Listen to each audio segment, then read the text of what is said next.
C'est un collier d'îles en terre rouge puis en bouquet de sable.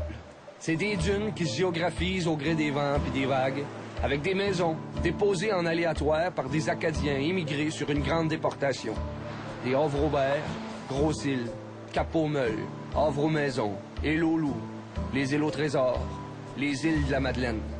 Nos coureurs des bois, Ariane et Gérald, y débarquent à contre-jour pour aller fouiller le foin des dunes.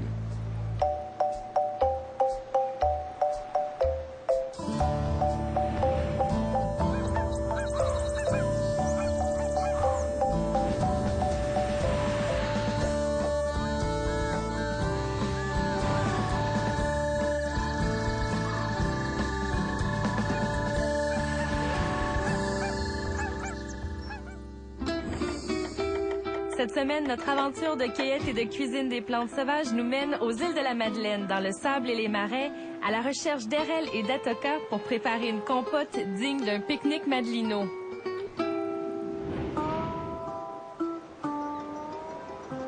Pour les visiteurs qui arrivent aux îles de la Madeleine, comme mon père et moi, l'effet est instantané. On est tout de suite saisis par l'immense étendue de terre qu'on a devant nous.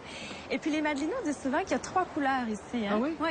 Il y a le vert des vallons, il y a le bleu de la mer aussi, et puis il y a le rouge des falaises, qui est tellement caractéristique des îles de la Madeleine. Ah, puis il y a le vent qui souffle constamment et me défait les cheveux. Non, il défait mes cheveux, le vent. Les îles de la Madeleine comptent environ une douzaine d'îles. Hein? Et puis ici, on est en plein dans le centre du golfe Saint-Laurent, puis les éléments sont forts, sont très présents. Hein? D'ailleurs, c'est le vent et la mer qui façonnent le paysage, qui est comme nulle part ailleurs au Québec.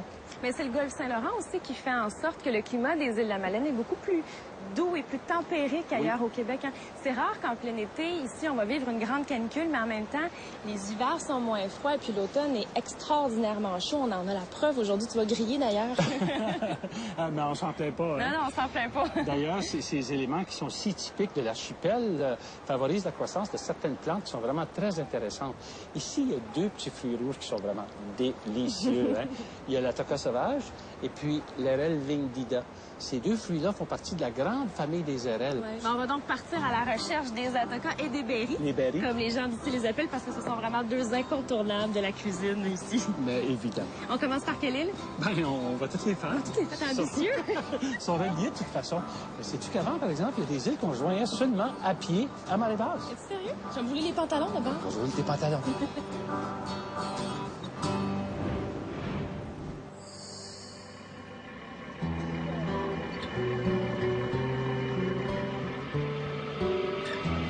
À 16 km au nord des îles de la Madeleine se trouve l'île Brion. À l'écart de l'archipel Madelino, cette île inhabitée est un trésor méconnu du golfe Saint-Laurent. On va aller vers... en fait, c'est le sentier pour aller jusqu'à la maison de Dingwell. L'île Brion, c'est un territoire représentatif des îles de la Madeleine, mais à l'état vierge. Aujourd'hui, c'est constitué réserve écologique, donc le plus haut standard de protection au Québec. Normalement, on n'a même pas le droit d'y mettre les pieds, sauf dans le cadre d'un programme éducatif, et c'est ce qu'on fait là, vers et mer. On visite l'île Brion avec des petits groupes seulement. Aussi qui est utilisé pour plusieurs choses, entre autres. On débarque premièrement dans la partie ouest où on voit le fort. On visite cette partie-là. Ensuite, on vient dans la réserve et puis on va se rendre jusqu'à la maison de Dingwell qui se trouve là-bas, là, en plein cœur de l'île Brion. À chaque fois qu'on amène un groupe, on leur dit souvent à quel point ils sont privilégiés parce que c'est pas des milliers de personnes qui viennent à l'intérieur de la réserve. Je conseille de venir d'un séjour un peu plus long, comme le 12 heures qu'on fait. Tu t'imprègnes vraiment de l'île, puis il y a quelque chose de magique. L'île, c'est magnifique. C'est sauvage, il n'y a personne. On est seul au monde, puis la nature, elle est extraordinaire. Brion-la-Belle se tient au milieu des eaux comme une parcelle des îles de la Madeleine que la nature a gardée pour elle-même.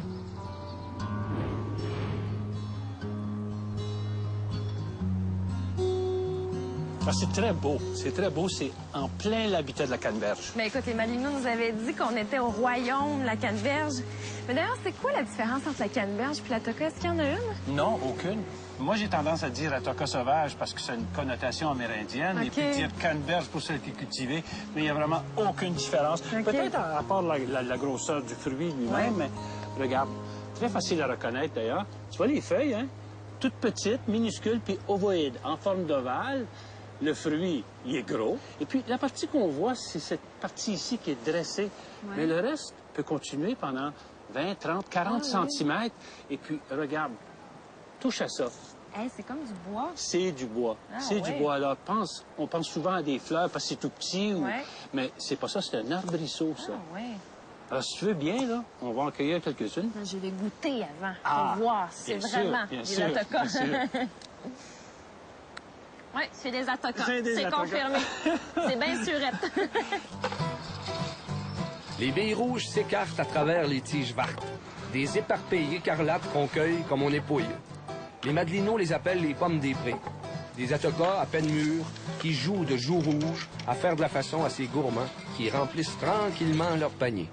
Tu sais, Ariane, la cueillette des fruits, là, pose aucun problème pour la plante. On peut y aller très gaiement. Ben, comme si c'est tu le veux. cas pour la majorité des fruits, d'ailleurs, généralement, c'est pas très grave. Là, Exactement. de faire ça. Par contre, le milieu, c'est une autre histoire. On voit ici du méric baumier, on voit du thé du Labrador, toutes des plantes du milieu humide. Et puis, le milieu humide est fragile. Il est très riche, mais il est fragile. De toute façon, on a l'impression de marcher sur la nourriture. Oui. Ça fait pas attention. Alors, On veut pas perdre nos tales. voilà. J'aime bien le bruit. Oui, c'est la musique. Et là, Ariane, je pense qu'on a cueilli pas mal tout ce qu'on a besoin, là. Oui. Je vais te faire découvrir l'RL. On va aller dans les dunes, là-bas. OK, je te suis. On va avoir les pieds un peu plus au sec? Ben justement, ça va faire du bien, n'est-ce pas? Oui. Moi aussi, j'ai les pieds mouillés, là. Dans un moment, on quitte les marais pour aller cueillir l'érelle, la cousine de la toka, et au détour du chemin, on fait la rencontre du barbocheux, qui nous invite à prendre un petit verre. Eh, que c'est bon!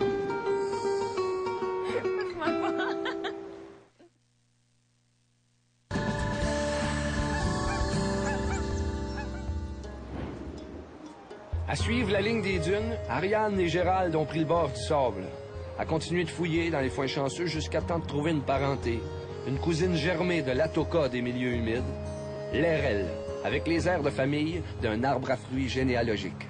Ben, tu sais, Ariane, la toka et l'RL sont de la même famille, mais il y a quand même des différences. Tu vois, regarde, Ouais. il y en a un peu partout ici. C'est ça. Oui, oui, oui, oui. Ils ont la même feuille ovale, regarde, tu vois, mais il y a quand même une différence. Tu regardes le bout, c'est pointu. Oui, c'est vrai. Et puis regarde en dessous de la feuille aussi. Il y a plein de petits picots noirs. en C'est dessous. ça. Alors ça, c'est une caractéristique qui est très, très importante. Ouais. La plus importante, bien sûr, c'est Ben oui, c'est la grosseur du fruit. Là. On voit tout de suite la grosse différence. ça. Quand on prend un atoka à côté d'une RL, là, je veux dire, c'est à peu près 5-6 fois la grosseur. Par contre, c'est la même couleur. La même forme. Est-ce que c'est le même même goût? goût? On va voir. C'est beau à l'intérieur. Oh, c'est plus sucré. Il y a pratiquement un goût de pommette, je dirais. Ah, OK, oui, oui. Mais il y a beaucoup de petits fruits rouges quand même dans le bois. Là. Est-ce qu'il y aurait moyen de confondre soit la toka ou l'érelle avec un autre fruit qui pourrait être toxique ou du moins nocif? Non, Là? non, pas dans cet habitat ici. C'est un fond sablonneux, c'est sec ici. S'il n'y a rien d'autre que ça, il peut y avoir d'autres fruits, mais ils ne sont pas toxiques. OK. Alors, non, il n'y a pas d'erreur à Mais faire. il faut quand même toujours appliquer le principe de précaution quand on cueille. Même si le cueilleur des bois, le coureur des bois dit que c'est bon, là, ouvrez vos livres quand même pour identifier les plantes, pour être sûr. Là. Ah oui, toujours, toujours. Mais tu sais, Ariane, ce fruit-là, hein, c'est un fruit qui est très, très important partout dans les régions nordiques. Hein. C'est vrai? Ah, ils s'en cueillent des quantités immenses en Russie, partout en Scandinavie. Et ils en font des plats. C'est le tour de la calotte polaire. Exactement. Puis ils en font des plats extraordinaires, des liqueurs, des gâteaux, des tartes. Ça donne faim, ça. Oui, hein? Oui.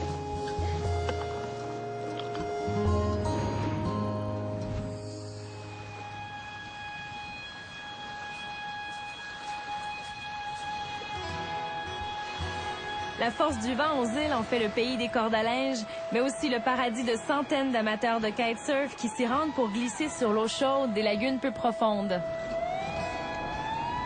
Ici, Îles-de-la-Madeleine, là, c'est un des meilleurs spots au Québec, même au Canada, pour faire du kite. C'est dans les top 10 au monde des spots venteux.